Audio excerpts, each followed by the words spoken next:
Thank you for joining the Broadway Drumming 101 podcast with your host, Clayton Craddock. Welcome to Broadway Drumming 101. Today, my guest is, I was about to say Grant Craddock, but no, it's... Close. We have very similar names, and I get confused sometimes when I'm talking to him. No, his name is Grant Braddock. I've met him a couple of times on the Broadway campus and certain shows, and we've crossed paths, but now we're here to talk about his life and the great things he's doing at a show called A Beautiful Noise. You started working on the Neil Diamond musical recently. Tell me how you got involved in that show.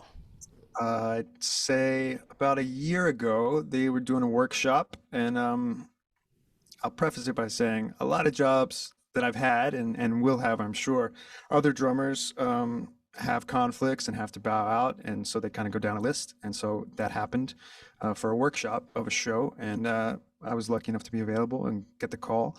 And so I did a workshop for this show, and that went well. And then they planned a production out of town in Boston that happened this past summer, 2022. And then we opened on Broadway last winter in December, and just getting going good now. So you started with the workshop. Yeah, I did the last workshop. So generally, as you know, but in the shows, when there could be under development for like a decade. This one, I think it was like a 4, 5, 6 year thing. And they did a lot of workshops along the way, tweaking the script and changing out songs and stuff. Yeah, so I got caught in with the last workshop where it's just piano and drums. And this one, actually, we added a band towards the end. So it was kind of more realized than sometimes those things are. Yeah, and then it's like, thanks for your work. See you later, maybe. You know, everybody's like, that was awesome. Can we do it? Can we do it as a show? You know, you just sit around and wait, you know. Luckily, this one had some steam behind it, of course, being the big name that Neil Diamond is. So the songs are well known already. How much of the drum book is something that you created, or how much of it was just you just listened to the record, or did you have somebody write out the charts for you and say, all right, just play this? Good question. It's always different. Every show is its own universe. This one was pretty cool in the fact that in a workshop, you're reading off a piano vocal, most usually in the beginning stages. So I still had, they call it a PV. I still had a PV for that workshop. And the music director, Sonny Palladino, who's a great boss and an awesome human, was like, yeah, you can play what needs to be played. I trust you. These are the songs. So, you know, you do what you need to do. If I need something, I'll ask for it, which is very rare, but does sometimes happen. So I took it upon myself to check out the records, check out some of the live recordings. They steered me kind of in a direction, you know, we're gonna do the live show from this era kind of vibe. So I checked out those and basically wrote my own drum parts. And then we had a copyist / music assistant at the workshop, which is fancy as well. That doesn't always happen. And so we kind of got him into part form by then. So when we started for Boston, there were kind of already drum charts that I recognized, and which adds to the fun, actually. If you can write your own music, then if you do it every night, you're not going to have a problem. It's like, oh yeah, I like this. I remember this, you know. Do you make your drum parts a little bit more complex so that you find it interesting, or do you think about the long term? It's like, you know what, I'm going to play this for a couple of years. Let me just make it interesting but simple. Lucky for this show, it's a show of songs. So I was able to be like, okay, I'm in a band. There are parts of the show where we are Neil Diamond's band and we're in a stadium concert. So if I was actually in a band, I would write a drum chart or my part would be just for the song. So I was able to do, no, let's keep it for the song, which airs on the more simple side, but just groove, meat and potatoes type thing. Yeah, and you want to keep the subs in mind. Keep yourself in mind. Can I do this 8 times a week? Are my elbows going to fly off? Or is that too hard? Or, you know, can I play this in time perfectly every night? But also, like, can somebody learn this? Is this just a me thing? Or is this just everybody can learn it and everybody's going to be, you know, successful? So I kept a little bit of that in mind, but it was easy because it was rock tunes. So it was like, okay, cool. There's not like crazy musical theater, interludes or like nothing odd time meters or anything. There's a couple things that could be tricky, but I was able to kind of keep it, in the middle lane. I remember seeing some footage of the jazz singer. I forgot what the name of the song. Is it Coming to America? Yeah. And the song is from the Jazz Singer movie, and I remember seeing footage of him singing it, and he's on stage, and the drummer has this massive drum set. Did you wind up getting a big drum set for this show, or is it Yeah, you just kept it simple? I wanted to keep it as simple as possible, but there was a couple times where like, okay, it's stadium rock, and that song, Neil Diamond's song, America, like one of the main verse groove is just you're riding on the toms, and the backbeat, like it's that four on the floor thing. So I was like, okay, well, I definitely need two toms, but as we got more into it, I was like, all right, I'm going to need four toms. So the set, which is like, okay, the setup of the show is a 22-inch kick, 10, 12, 14, 16. You didn't go 6, 8, 10, 12, 13. Eight's too small, man. I have an 8-inch tom. I've had it since 2000s, and I was like, that's too small. I never use that. What was the biggest set that you ever played when you were growing up?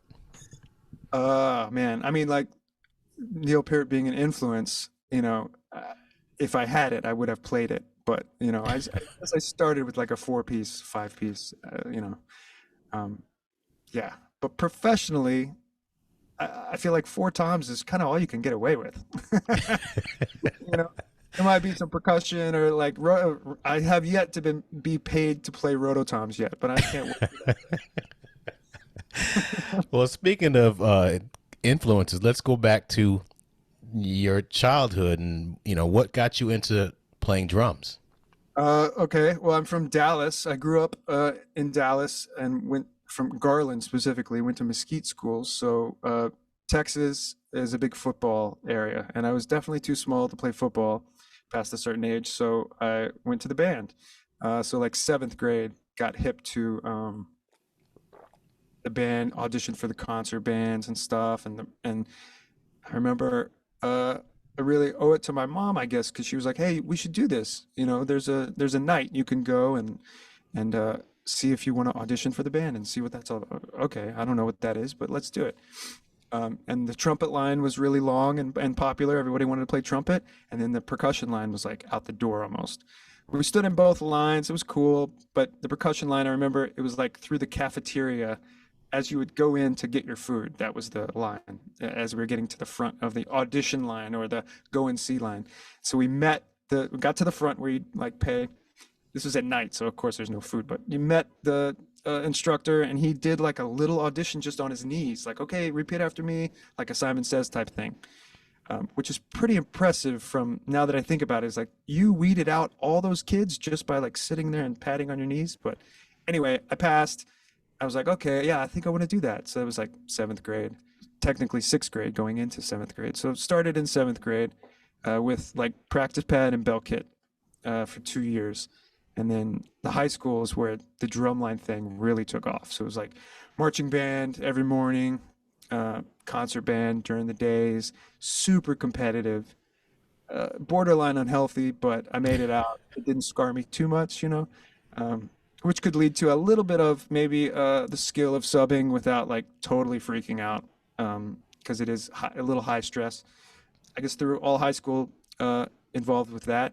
And then a buddy of mine was a year older than me, and he went to the University of Oklahoma, which is kind of like a bypass UNT for some reason. And I didn't really have that much direction, but I would always get reports that everything was cool, and he would tell me about how he was playing percussion and percussion ensemble and doing the drumline thing. It sounded really cool, so I went up and auditioned, and things worked out, and that's where I did my undergrad, University of Oklahoma.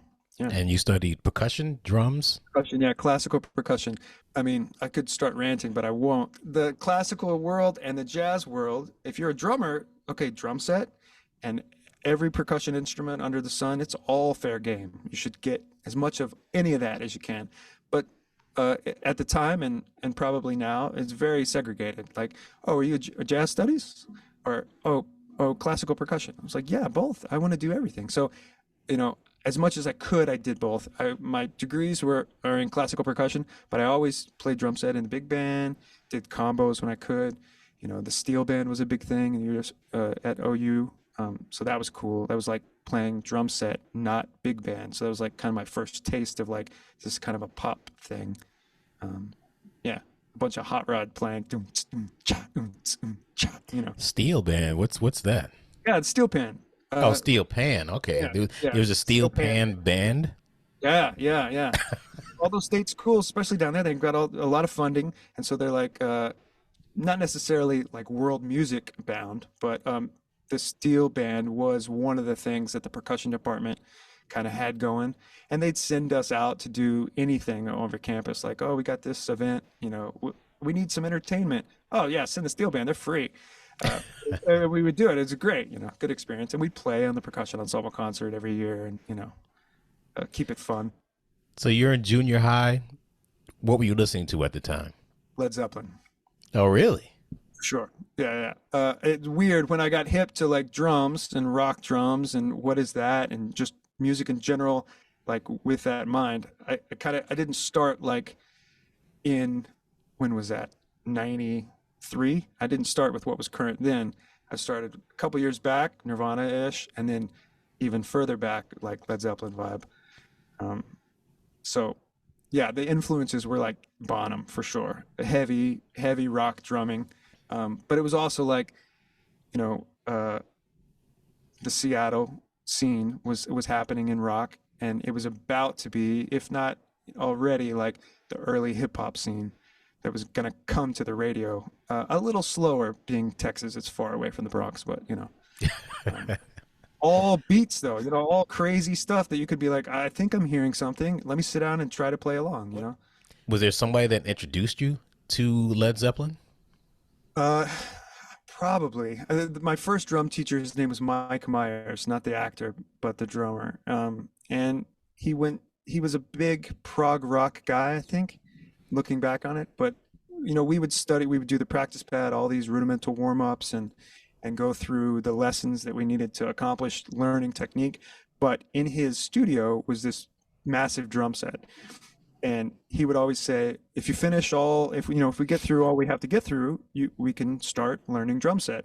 And it was just like this golden, shiny drum set. And, so, had practiced my stuff, and I was ready to do the, chicken and a roll and all of that, so that we could sit at the drums. Cause he had a studio, he had all the gear. So he'd put on the headphones, he'd put on the click, which was him sampled, booms, gods, booms, God, and we'd go, to like all, just basic drum set, beginner, but it was like, oh, this is so cool. So he kind of like baited me with the carrot a little bit, which I was happy to do, and that's kind of like how it's been. I love percussion. I love drums. They should be the same in the same folder. They're so different, but yeah, I think he hipped me to some of the hard rock stuff and the rock stuff back, there was, I guess, like high school. There's always a clique in high school that are all into the music of yesteryear, So I probably fell into that. But Pearl Jam, actually, they're not 10, but Vitalogy and Versus, or their second and third, I believe, records. Dave Aberzies was a drummer on those. And he actually it was from the area. I think he went to my high school. No, his cousin went to my high school. At that time, she was our age. She played French horn, and I remember we got the Vitalogy tape like 3 months before it came out. And so my buddy would give me a ride to high school, and we would listen to that and Tool's Undertow Yes. every day. And he had a red two-door Charger, and he had like souped out speaker behind you. Oh man, nothing better. Are you a driving Tool? on the highway listening to music? I'll tell you that. Are you a Tool fan? Sure, Danny Carey is a big influence. Yeah, You went to University of Oklahoma correct. Yeah, and you studied classical and jazz. yeah. My bachelor's degree is in music performance with percussion. So yeah, I did it took me 5 years really. I started as an education major, but then figured out somewhat quickly. I was like, nah, I'm not into that. I want to play, learn more about playing. So yeah, percussion degree, but I also played in the big band and the combos and all that. Yeah. Did you want to move to New York, LA, It wasn't go on my back? radar. I really, LA, man. No, it wasn't on my radar. I really didn't know what was happening. And I had gone to the Lee Howard Stevens Marimba Seminar, which was a summer program, like marimba intensive, um, the summer after my senior year. I guess my first senior year, fourth year. And so I was like, oh, that was fun and challenging. Maybe I'll audition. One of the teachers there was Shi Wu. Maybe I'll audition for her because she was an educator and was teaching at Rutgers at the time. So I was like, okay, well, I know I want to do that. That could be cool. I also love playing drums, and it was kind of hip to a little bit of what John Riley was doing, Manhattan School and SUNY Purchase. I sent a tape off to SUNY Purchase, and then I requested an audition at Rutgers. And turns out Rutgers thing came through, so I did my master's in New Jersey, in New Mm. Brunswick, at Rutgers with Shi. Um, and I was able to like teach the drum line for a year and like kind of do the work study thing, as well as study. What were your goals after college? Good question. Well, like I said, after uh, undergrad, I really didn't have a lot of direction or momentum. All I knew was that I didn't know enough yet to like have an idea of like, okay, I want to go this direction. It's pretty vast, you know. So I was like, there's a lot of things I'm into. What's going on? And in even grad school, like she is a percussionist all around, but she is a heavy marimba player. And I learned so much for mallet marimba and that kind of technique and just musicality in general, but don't necessarily today not playing marimba hardly at all, you know. So the summer, each summer of Rutgers, my master's degree, um, I was recommended and I auditioned and got asked to do a tour with Blast. So Blast is like it was a Broadway show. Um, and they were touring in Japan. So it's a theater show with percussion, brass, and visual ensemble. And there's no actors, there's no spoken word. It's just instrumental music um, on stage in like theatrical settings. So it really works well anywhere. It doesn't have to have a language thing. Anyway, they were doing these summer tours in Japan. So 2004 and 2005, both summers I toured with that show.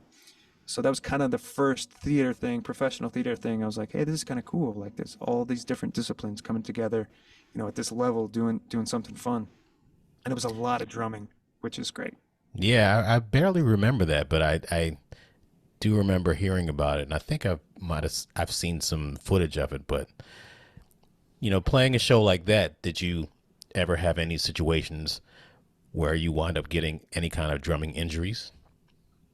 Yeah, well, not an injury per se, but there was a lot of drumming going on in that show. And so doing it all the time, 8 shows a week, on like those marching snare heads with big sticks, playing pretty loud, we really had to be careful.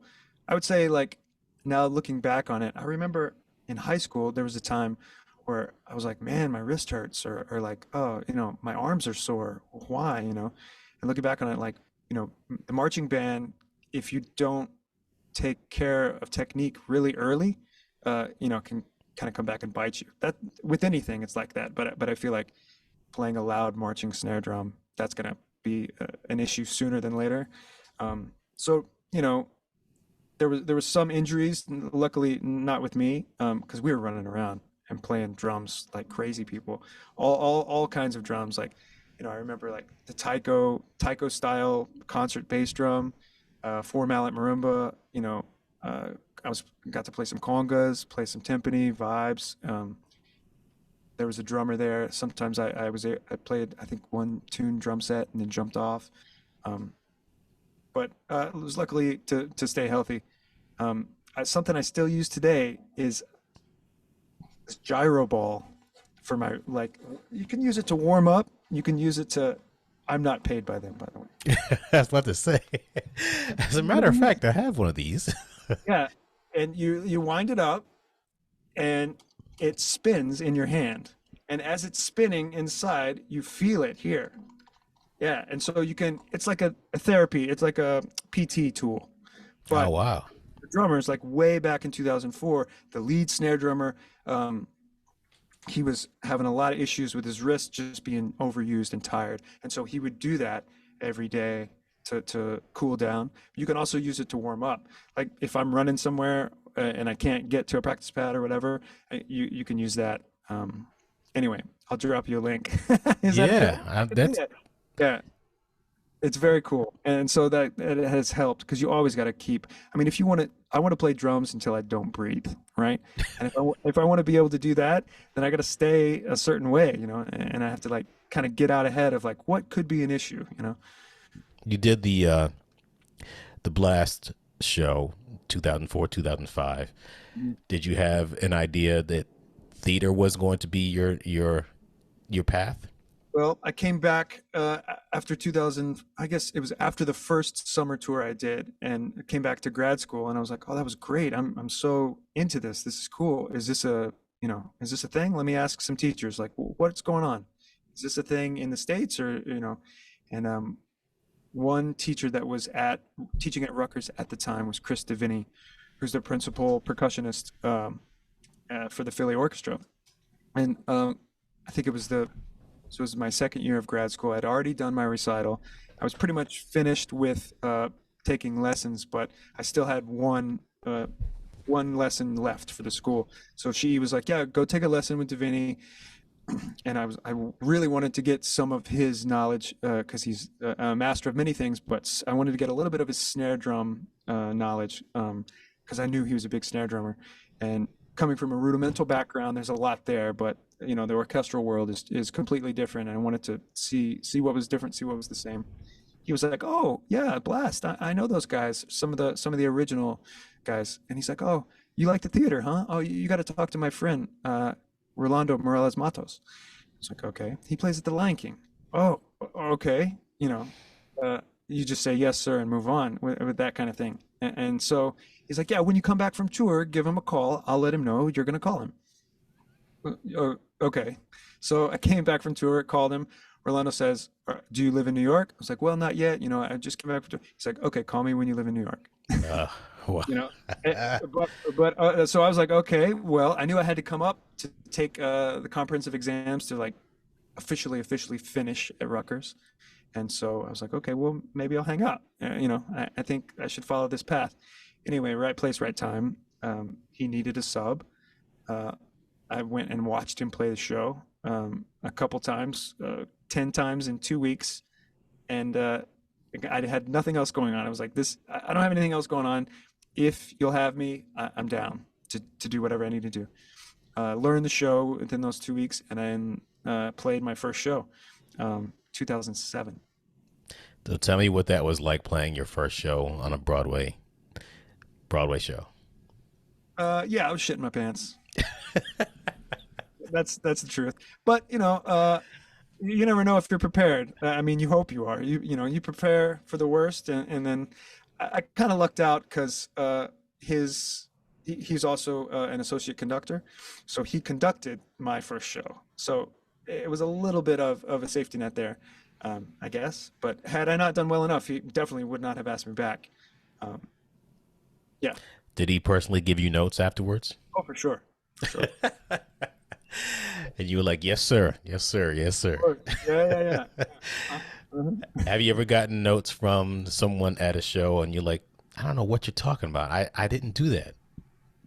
Yeah, but I find it's important just to be cool, and even if it's like, what's going on here? I've gotten notes from pretty much everybody that maybe could give you notes or shouldn't. Kind of feel like I have never been in the military, nor do I have a desire to, but there's a chain of command, and I feel like it works best when everybody follows the chain of command. And so whatever I think about what I'm doing or what I have done, it's not about me. It's a service industry. I'm not the boss. My name's not the show. I don't want a Grant show. I'll play drums for anybody's show, sure. But One interesting thing you said is what Rolando was like, do you live in New York? And you were like, no, not yet, not yet. Why do you think it's necessary for someone to be in New York if they want to play shows? well, from my experience, when I did move to New York and I did start subbing for him, um, at that point, it was 2007, so The Lion King had been running 10 years. The each percussionist, there's four percussionists at the show and one drummer. So each of that crew, it's such a drummer hang. Each of that crew had 5+ subs. So they had some freedom to, if they need to sub out, they don't necessarily have to plan it a month ahead of time. So I would make sure I was wearing at least a black t-shirt or had some clothes in my bag if I was out and about that day. And there were many times where I would get a call, not in the morning, I'll say, like a little closer to like, oh, oh, yes, I'm available. And yes, I can, think about heading over there pretty soon. Trying to be vague there, but yeah, you know, there was calls, but if you're available, great. You can go make a paycheck and start contributing to your union pension and think about healthcare. If you're not available, that's fine because somebody else is, and I'm just going to make another call. So I tried to be that for as long as I could. Still try to be that. And if I was even in Jersey, it might have been challenging. Um, Doing my grad work in New Brunswick, that was a little far away from me to be like, yeah, I go into the city all the time. There were plenty of cats that did and were working in New York all the time. But I think Rolando kind of meant it like, do you live in the tri-state area or do you live here yet? I think I was calling him from Texas because I was visiting family and I was like, not really, I was living out of a suitcase for a while with Blast. Was something we skipped over was soon after Blast, I joined a circus, a Russian circus, and I was in a 6-man American like drumline group, and so we were in South Africa and then Taiwan. So I wasn't really around in 2006. I was just like trying to chase playing for a living, I guess. So I wasn't really stateside. Yeah, so I think that was like more of it. Are you in New York? Or like, are you around? Or are you calling me from wherever? So you went to Taiwan and South Africa. How long were you in those countries? South Africa was 5 months out there. We did one city every month for 5 months, which was awesome. A great experience to be in a totally different scene. I'd never done the circus stuff. And we had our own act where we were like running around doing stick tricks and stuff, which Blast definitely prepared me for.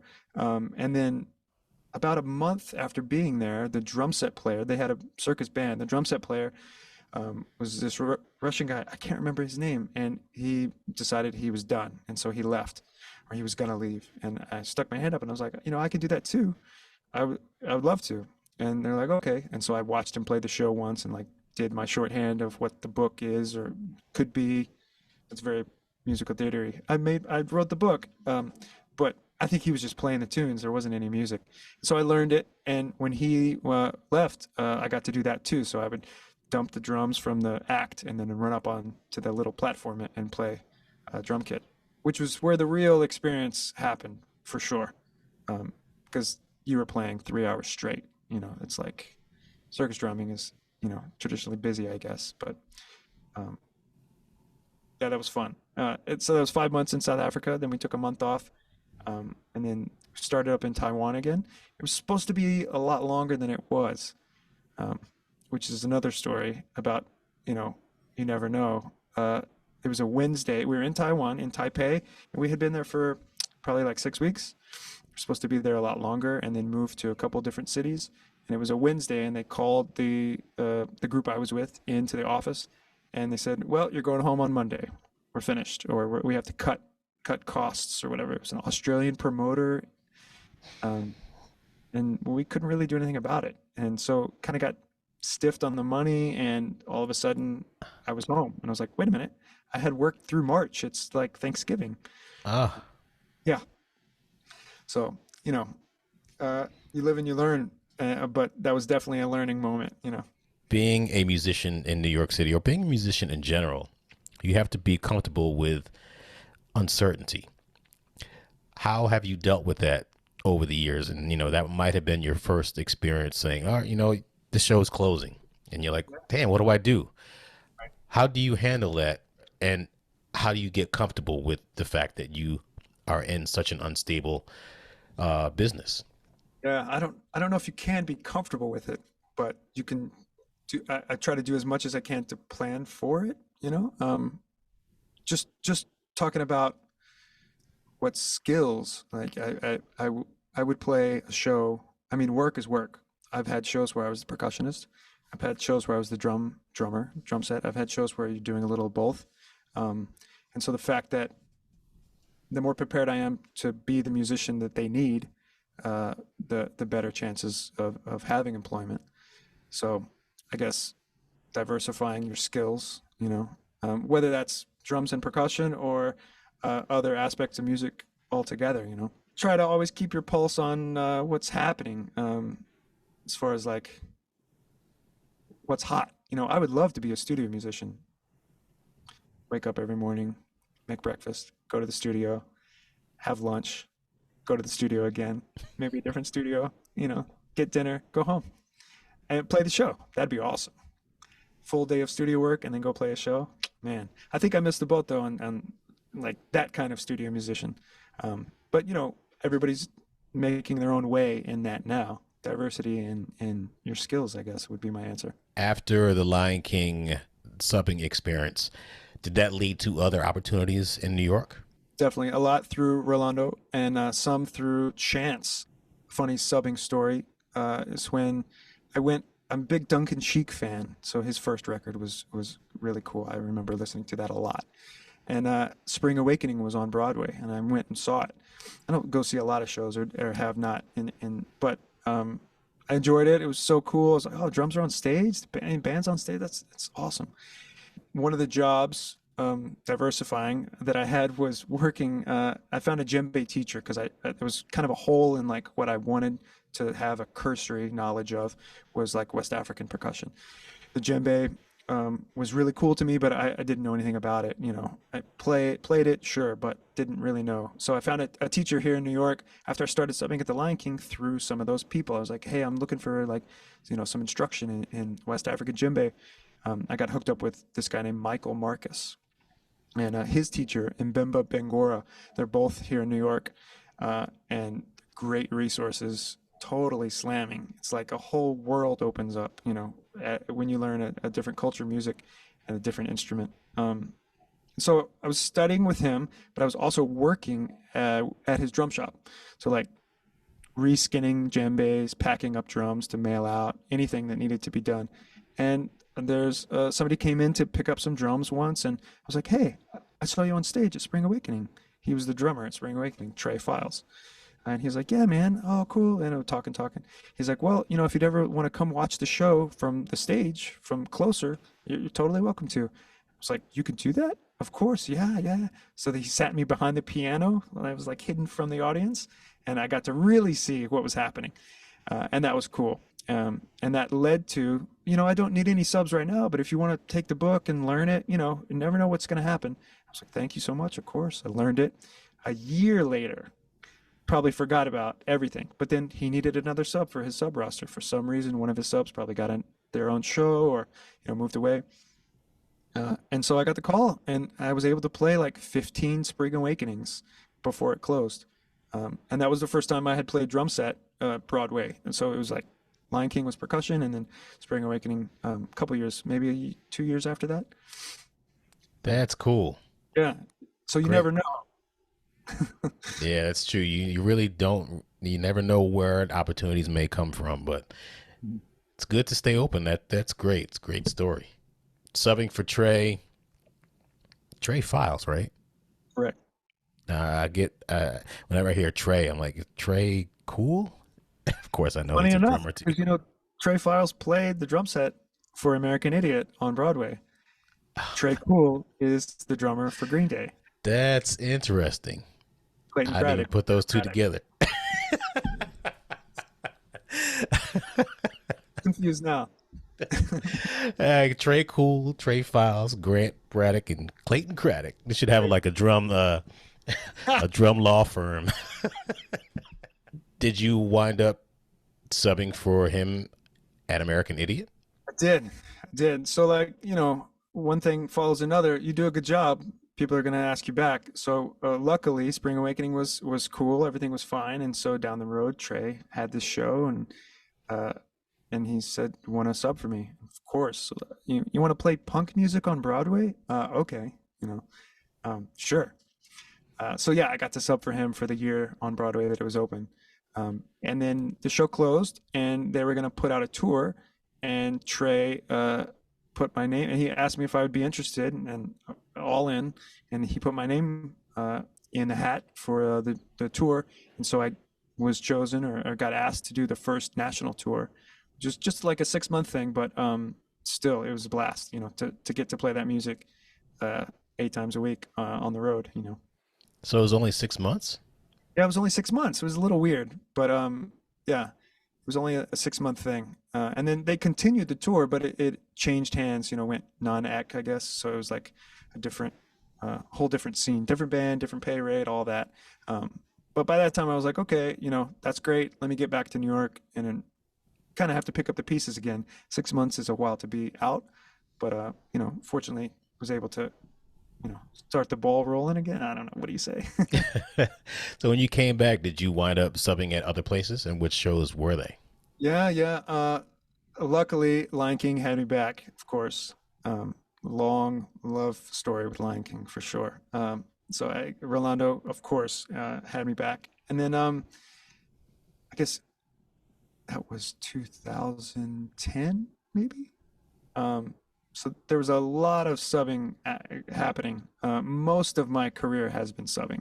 I've had a handful of shows, none of which have run for more than 9 months at this point. But I've been lucky enough to have worked. So yeah, a bunch of subbing. I played for Sammy Marandino at Kinky Boots drum set.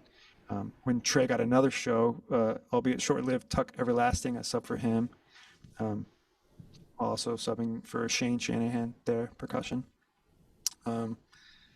Let's see. There was a time where Rolando was like, "Oh, why don't you learn the drum set book?" And so I learned the drum set book at Lion King during the last little bit of Tommy Igo's tenure there, and then Carter McLean took over. Been fortunate enough to sub for Carter. Let's see. Carter was at the Off-Broadway Rent for a while, and I subbed for him there. Oh yeah, that's right. All these shows, like, such good music. I'm not saying shows don't have good music. I'm saying a lot of them have really good music, and so kind of makes it when the music's good. Let's see, who else? I started to make a list, but I was like, is this a list of stress or is this a list of accomplishments? Subbing, you're not as comfortable as the regular guy. You could have played only a handful of shows and everybody else has played hundreds, and so you're looking at the music because you don't have it memorized, most likely. You're looking at least on Broadway, you're looking at the little camera that has the conductor, and you're not looking at the drums because that would take away from what you need. You got to stare at the conductor basically. So you have to play the drums blind, but they're not your drums and you didn't set up the drums and you probably haven't even logged in a handful of hours practicing those drums. So it always trips me out because it's like, well, that makes my technique suffer because I'm like, okay, well, I'm going to swing for the cymbal that I can't see. And I'm going to swing for the sweet spot, and I might have to be hitting the cymbal very hard right now or soft, but I'm going to hang on to the stick a little more than I should. I mean, that's getting into the weeds of technique and stuff, but it's like subbing's hard because like you're not you right away. It's a comfort factor, it's tough, but. Very good points. I mean, I didn't even think about bringing that up because, yeah, when you're a chameleon, some of the best drummers that are on Broadway, are great subs. Joe Horshevsky, Joe Nero, yourself. Those are three I think off the top of my head, and amazing drummers, but they have to like be chameleons and then learn how to play with the different dimensions that you have to sit in with regard to where the snare drum is and how far it is from, your legs and where your bass drum pedal is and how tight or loose their bass drum pedal is. All of that. That's huge. And the angle of their snare and the angle of their toms and where their cymbals are and then how tall you are in comparison to someone else.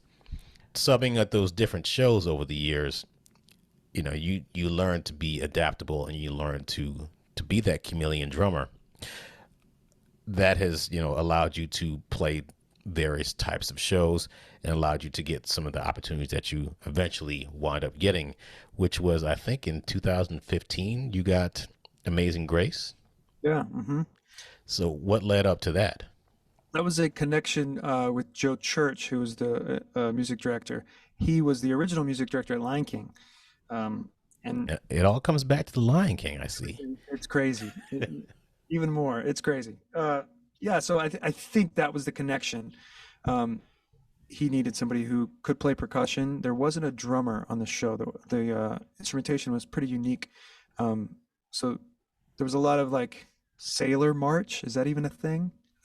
Snare drum stuff. Had a field drum and a regular snare drum, but then there was a lot of timpani. There was a lot of like orchestral stuff. There was a Glock, some crotales, stuff like that. But then there was this whole West African section of the show, and so it had a djembe, and there's a part of the show where the keyboardist would come over and play the dunduns, the bass drums, and we had like this drum section. There's basically a glorified West African dance break, I think, kind of. So it was pretty unique. So there wasn't drum set involved, but you kind of had to play everything else. Yeah, and I got into that and loved it. We went to Chicago for the out of town. So getting to develop that in the rehearsal process and everything, and bring, the music director looks at you and says, "We need something tinkly here," or like big boom or whatever, and then you have to interpret that. And okay, what does that mean? What drum does it mean? How hard do I hit it? Where? When? All that. That whole process is really fun. And then you get to do it in a show setting, and you're like, yeah, that's where it came from. I know the story. It's not just, somebody put this in front of me and I don't understand it. I just have to play it, So that was fun. Yeah, it didn't run very long on Broadway, but yeah. Kenny Seymour was the orchestrator, which was our connection. Yeah. Yes, that's true. After Amazing Grace, you went on to Escape to Margaritaville. Yeah. You were playing percussion on that? Percussion, yes. Uh-huh. Was Frank that Pagano through? was playing drums. Ah, okay. Yeah. So did you get that connection through Rolando from Lion King? No, I believe so. You would think. I mean, basically, he's my godfather, 100%. Really? So he's like there are a lot of times people have somebody that brings them into the whole Broadway scene, and for me, it was Matt Beck, the guitar player. For you, I guess it was Rolando. Sure, for sure. No, I think Michael Keller was the contractor for Amazing Grace, and then by the time Margaritaville came around, Mike Aarons and Michael Keller were in cahoots in their scene, and I think Aarons gave me a shout. Funnily enough, is that a word? I knew Aarons from American Idiot, because he was a Broadway Guitar One on American Idiot, and I had subbed there. So I'd already knew each other and had played together in a different capacity. So that definitely helped, Yeah, so played percussion on Escape to Margaritaville, which was lighter topic, but just as much fun, But you wound up landing on your feet and went to Tootsie. Yeah. Uh-huh. Another percussion chair? Another percussion chair, yeah. Classic fashion. I think someone else was, had that spot occupied, and then people become unavailable. They work elsewhere, whatever. And luckily, my name got thrown around and was able to have some recognition, I think. And, it worked out. Again, I think that was an out of town they did in Chicago, but historically, the percussionist doesn't do the pre-Broadway thing. So I just got involved when it came into town. That opened in April of 2019. Sounds about right, yeah. And then that happened to shut down like everything else, I suppose. Actually, it closed on its own right before the world ended. Oh, really? Yeah, so it did 9 months, which was good. I think it ended in January of 2020. Yeah. Okay. One thing I'm doing my best not to talk about is that period from March of 2020 until today. So Got it. we will go over and skip whatever happened and go to Caroline or change. Right on. Yeah. Tell me about that show. What was your association with your drums and percussion on that one? Yeah, that shows. It was cool. There was a percussionist and then a drummer that also had percussion in the setup. Because there's a bunch of stuff where they're like a washing machine is a character, and they had to do all like coins in the laundry, and they needed all those sounds. The percussionist Misha Austin, she was playing like a chain on a washboard, and while keeping a beat, and I was playing the hi-hat and the kick drum, but with my left hand I was playing like djembe and bongos. So it was like this engine room type thing happening. It was very cool. It was a unique book. It was a revival. So the original on Broadway was John Clancy was playing drums and Shane Shanahan was playing percussion. And they have a thing, definitely. They're both great. And so they had all these parts developed. And I think they kind of developed it all and then it kind of got into the chart. I was able to be involved in that. It was a lot of fun. No click the entire show. There was some push pull. Some tunes had 3 or 4 different tempos. So in that way, it was very mentally challenging to just drop into a groove that's very slow, and then all of a sudden change to something else. That's a whole nother thing. But yeah, it was fun. If someone comes up to you and they're like 21, they're about to graduate from college, and they're like, "Hi, Mr. Braddock. My name is Jim Beam, and I'd like to learn how to." I'm sorry, I'm just thinking alcohol now. My name is Makers Mark, and You're like, hello. what do you need, kid? Right? Call me Grant. So I'm interested in playing Broadway shows.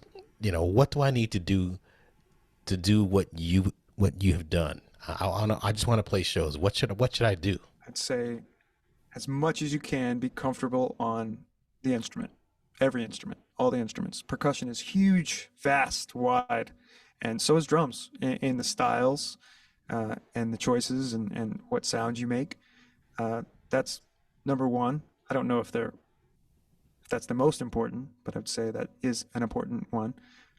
Also, you have to play with the click. You have to be so into the click that everyone else is comfortable. Which isn't just playing perfectly with the click, it's feeling good while playing perfectly with the click. And that's a huge thing. You can only really do with practice with the click and with the band. I would say the third thing, if I'm allowed 3, is be able to watch the conductor and play with the conductor no matter what. And be able to interpret, get well enough versed in the style of this conductor that you can follow what they mean, what they're feeling, without them having to, say, Grant, speed up. You just see it in their eyes or their face or their, gestures or whatever, So that's like past, like just following a conducting. That's like one step more and like, oh, they're feeling it slow here. Maybe I'll just give it a little more energy or, kind of going deep into that. Because you do both. You play with a click and nobody needs to look at anything, or there's no click, and you're always playing with a hand or somebody nodding. Because nowadays, the music directors are playing keyboard a lot of times, and they're giving you the most delicate of cues with their head, which is crazy. But the whole band, it has to be clued in on that, and especially drummer, percussionist. That's important. If you're going to advise someone on what not to do as a drummer in a Broadway pit, as a sub, what would you say something a drummer should never do? Change the height of the snare drum. That's pretty specific. Like in general, leave it like you found it, because it's not your scene. And if you want to return, respect the room or the setup or whatever, Now, why is that important to not change the height of the snare drum?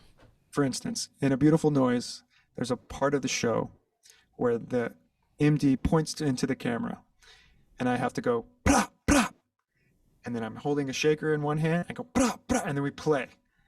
And it's just out in the open. And if those two notes, I haven't missed them yet, if those two notes aren't at the correct tempo, at the right timbre, which is loud rim shots, then I'm going to be upset. That's not correct, you know. And if I change my snare drum height ever from the way it's set right now, there's a higher chance that those two notes aren't going to happen. And so, you know, there's that. I was always taught to come into the space that's not yours, treat it with the utmost respect, and then make sure everything's the way it was, because you don't know, the regular might be running late or not, or be in the building but not need to go up to the setup because they're there every day. They know exactly what it's like. You know, I might be down in the break room and then 30 seconds before the first note come in, sit down, ready to go, you know, and it needs to be there. That consistency of setup, I guess, is really important. It's all about consistency, I guess, when you're playing, the way the setup is, the way you sound, the way you play songs, you know. That's why when you sub, you want to sound like the chair holder consistently. What do you look for when you're hiring subs for your shows? They have to be on time, and they have to be good, if not better. You know, they have to do as good of a job, if not better.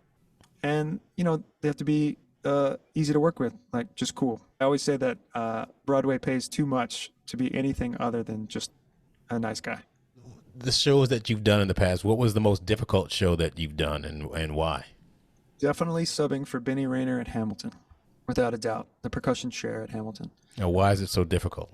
The way the setup is and the way the book is written is very meticulous. It's kind of like a lot of Broadway has like what I'd say, regardless of the style of music, it's an orchestral approach, meaning you want to play it the same way every time. What's on the page is what needs to be played. There's no real wiggle room for improvisation or a stylized, like, I want to do it like this today, I want to do it like this. You just play what's on the page, and you play it in time, feeling good, and you do it that way every time. And my experience, of course, as a sub, that was the most challenging. There's a lot of times where there's a click through most of the show, and there's a lot of Ableton running, and that chair is in charge of the Ableton rig. So you're sitting at a Yamaha multi-pad, and you have a electric kick pedal on your right foot. Your left foot is just a trigger that triggers the click. It was so challenging and so rewarding too, but the click will drop out and the cast is singing, and you know, they're rapping a lot of times, and then they'll slow down just a little bit, and then the MD will, you know, nod again, but not necessarily in time from what was before, and then you have to click with your left foot. The click starts again. It's like, you know.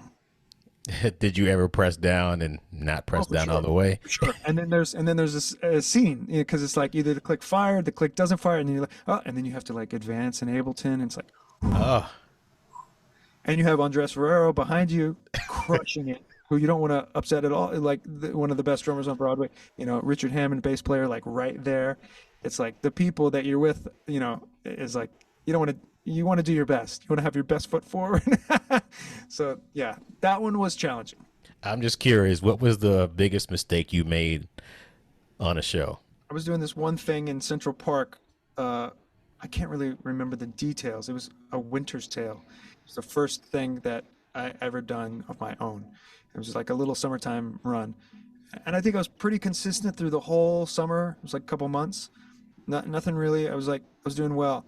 And then I think I spaced out, or I thought I was counting, and there was a big cymbal crash. I was sitting at a kit with like a percussion setup. I think I went, and it was like not anywhere close to where it should be. The MD looks at me.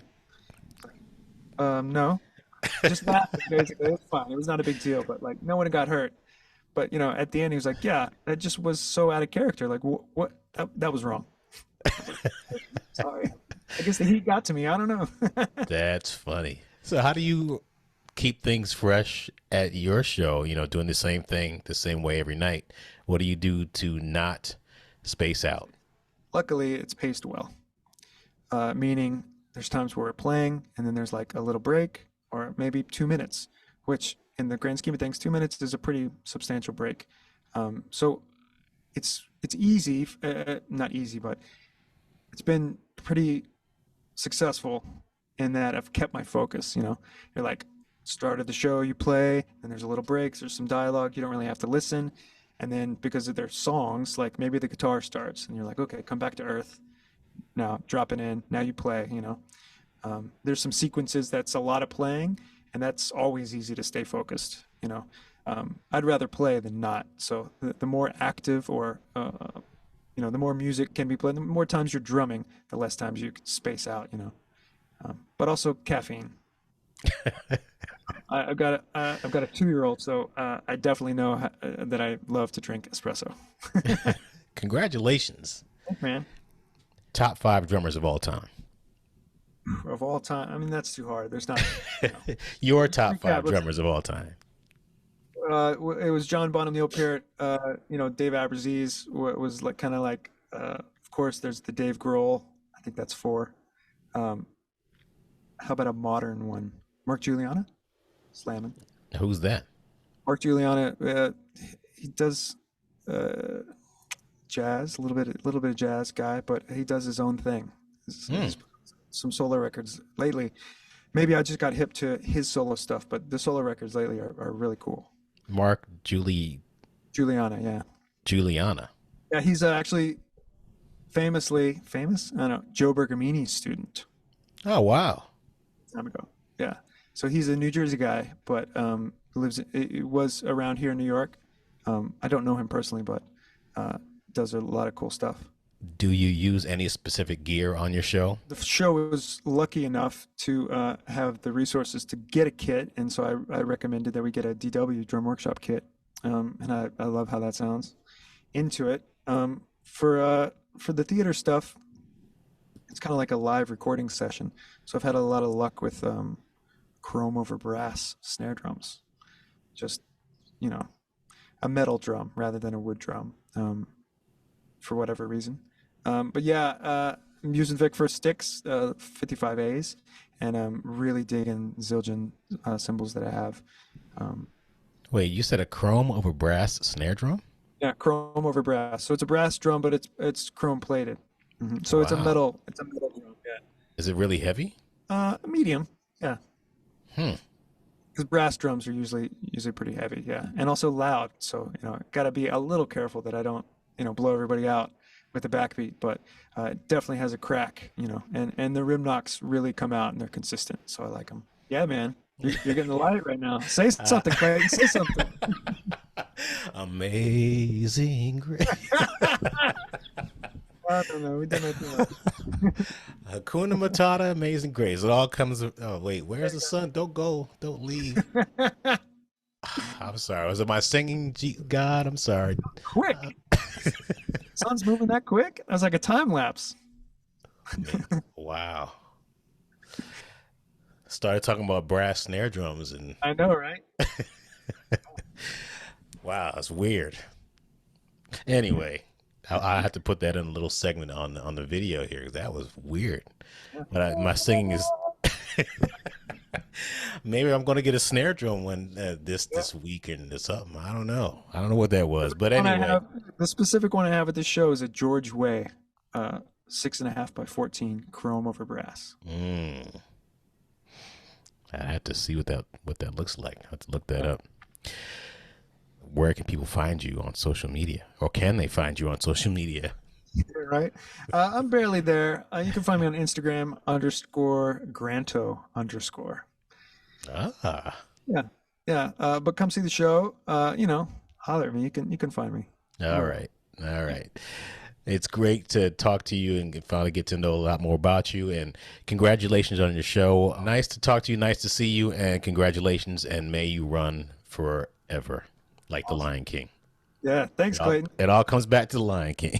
It all comes back. All right, man. We will talk soon. And thanks again. All right, Clayton. Take care. All righty.